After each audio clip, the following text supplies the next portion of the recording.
Hello, everybody. Welcome to Sky Academy's first university seminar. This is a new series in which we invite guests from universities to tell us about their experiences. This week's guest is Yusuf Kocaman. Hello, Yusuf. Hi, How's everything? I'm fine. I'm just work. How are you? Fine. So Yusuf, can you introduce yourself for the viewers? Yeah, for sure. Yeah, so like 2 years, yeah, it's been 2 years. 2 years ago, I graduated from Pioneer, and I'm a sophomore at Princeton. I'm undeclared for now, but prospective computer science major. Yeah, I think that's what I want to do. And I mean, yeah, I live in Pennsylvania. Yeah, I was born in America. Awesome. So why Princeton? I mean, okay. To be like completely honest and frank, uh, like I applied to I don't know like 10 plus schools, and Princeton was just like the best one that I got into. And I mean, I didn't want to give up the opportunity because I thought it would be like a waste. And like Princeton, it's like a need based school, so like they cover everything, almost everything, if you need it. And like obviously they have like really good education, so like obviously I couldn't pass that up. Okay, so now that you've been here, there for 2 years, what makes Princeton unique from other universities? Okay. So like there's a lot of unique things. Like I know some universities have like recitations. They call it precepts here. It's just like really weird like quirks and stuff. But like other than that, I guess looking at like a more general view, I think it's definitely more tight knit. Like for example, I know like some colleges, they have like a lot of how can I say, like people that don't dorm and stuff. So it's just like I feel like those people wouldn't really feel as much as like part of the community, of the school. But it's like in Princeton, it's like mandatory to dorm for the first 2 years, so like you get that experience. And then at Princeton, they have like this residential college system where it's like I guess it's like the houses, in Harry Potter. Like you get placed into a residential college, and then like you're in that residential college. That residential college has like its own uh, like activities and their own special things. And then there's like this competition in the beginning of the year called Clash of the Colleges. And then it's like every college just competes, in like sports and like activities and stuff.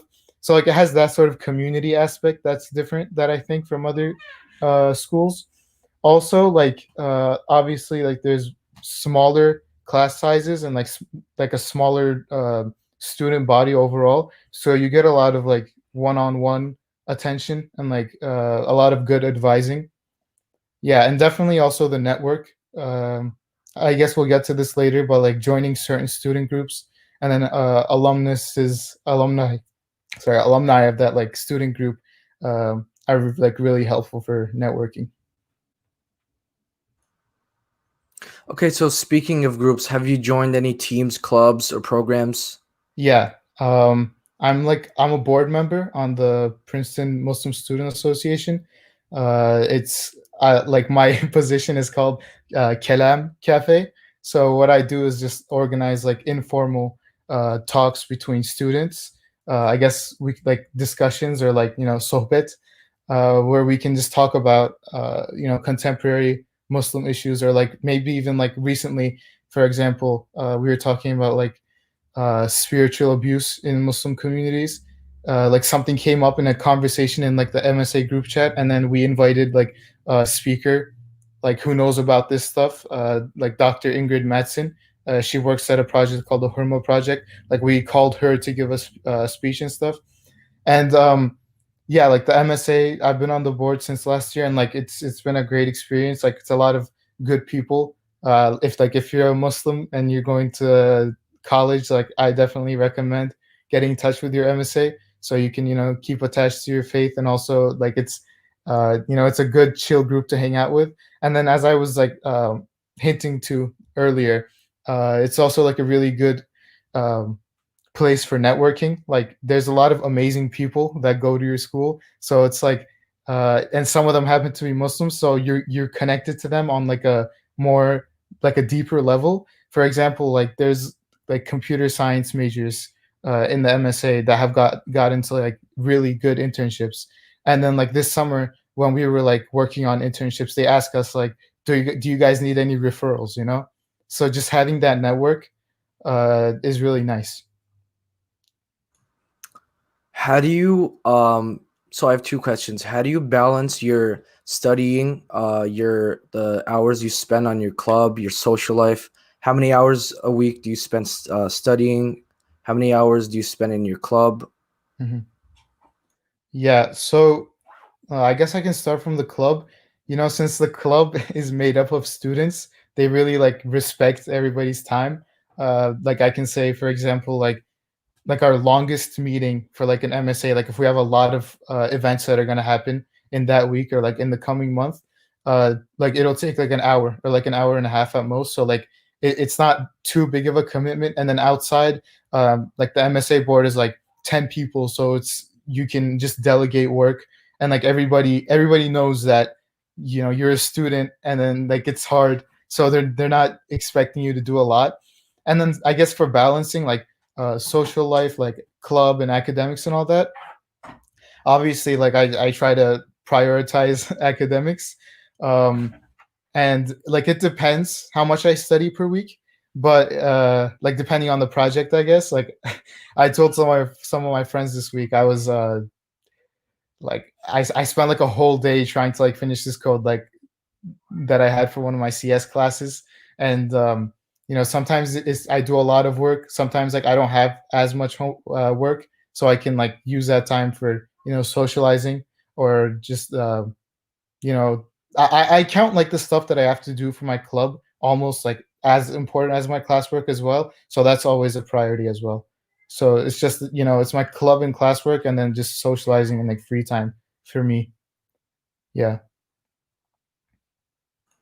Okay, so for our younger viewers, can you explain your admission process and what you would recommend to high schoolers to get into Princeton? Yeah.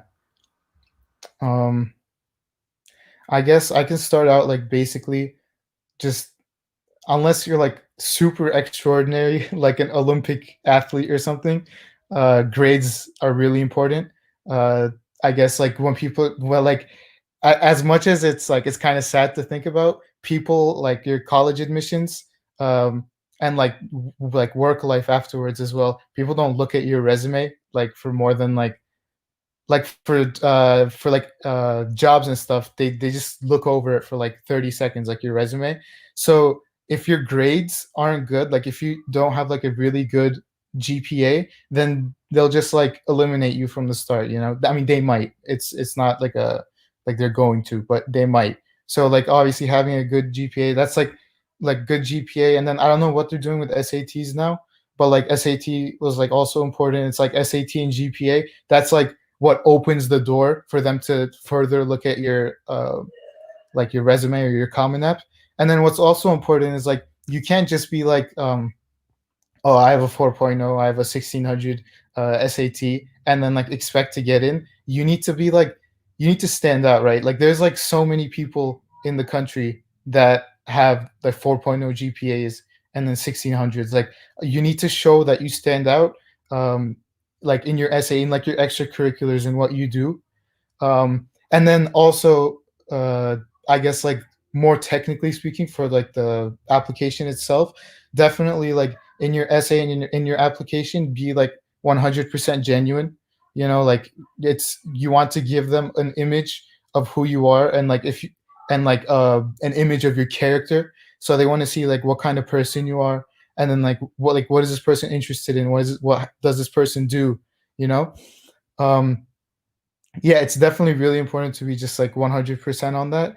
And then also like keep in mind that it's like you're when you like these people aren't going to like spend a bunch of time looking at your resume. They spend more time in colleges than like jobs and stuff, but like they're not going to spend a whole lot of time. So making sure that you put the right things forward, um, like when they're looking at your resume, you don't want to put something like insignificant just like in your essay. You want it to like show the reader like your character, and like maybe like include like an activity that was really important to you in there, like write about that, and then like that'll make you stand out. Like just it's be honest, but don't forget that it's like it's your engineering an application. Yeah. And sorry, what was the second part of the question? What would you recommend to high schoolers right now Oh to yeah. get ready?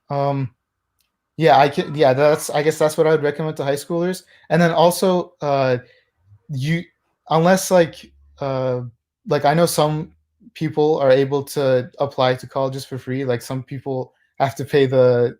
I don't know. They take a lot of money to apply. But if you can apply for free, definitely like just apply. Like no matter what. Like you actually don't have anything to lose. I actually wanted to get into Cornell at first, and like uh I guess like alhamdulillah, like I had the fee reduced, so I didn't have to pay for my um my application. So I just applied to like all the Ivy Leagues, and then all like the need based schools. And the need based schools, by the way, are like schools that if you get in, they'll cover most, if not all, of your expenses. So like definitely, if you need that, definitely look out for that. Um, anyway, that's a side point. But like, just apply. I wasn't expecting Princeton at all. Like I applied to uh, Cornell, like Brown, like all those schools, and I got rejected from all of them, right? And then Princeton, like I wasn't even expecting it. Like it was the night where all the Ivies are getting announced. I didn't even open it up, right? Like my dad just reminded me to do it, and then it's like, wow, I got in. Like I wouldn't even expect it. But like every school is different. Just don't underestimate yourself and say like, oh, I mean, I won't get into school anyway, so why should I apply? Like I don't think you would lose anything. You just have to put in a little bit like of effort on your resume and stuff, and then send it over. And like if it happens, it happens, and if it doesn't, it doesn't. Like sometimes people are just like in a really uh like a mentality where they want to, it's like, oh, top 10 or nothing, or like top 50 or nothing. It's definitely okay to like get into other places, and it's like you'll go somewhere from there, obviously.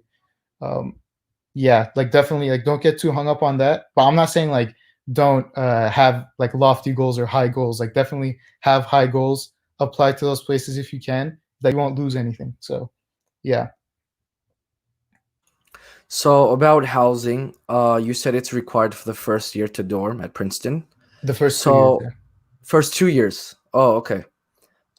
So how sometimes after you stop dorming, it's sometimes hard to find a community. Is it hard at Princeton to find a community or houses to stay in for our students? um so the closest house to Princeton is like 20 minutes away. That's where like most of my Rutgers friends stay. And like speaking about that, like I have a bunch of friends that are close. Like most of my friends are in New Jersey.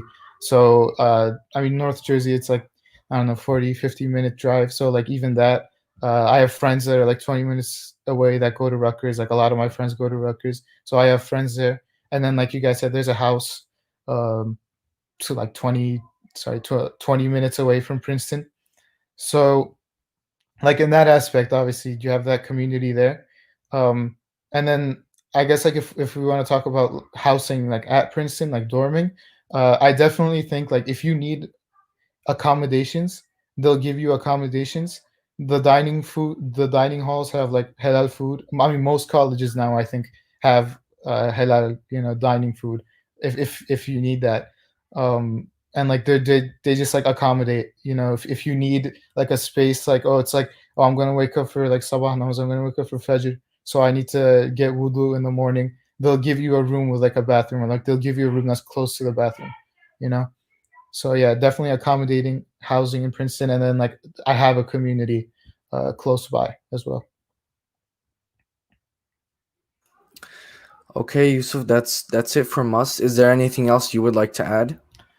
Yeah, I mean, I just really want to iterate like that. The cliche, like you miss 100% of the shots you don't take. Just do it. Like have like put in the effort, be genuine. And then put it, and then like as long as you put in the effort, you can just, if they accept you, they accept you. If they don't, they don't. Also, like, don't get disappointed if you don't get accepted. It's always like there's always a way to succeed. So just like don't get too hung up on like college, and like just try your best. Yeah. Okay, thank you so much, Yusuf. Thank you.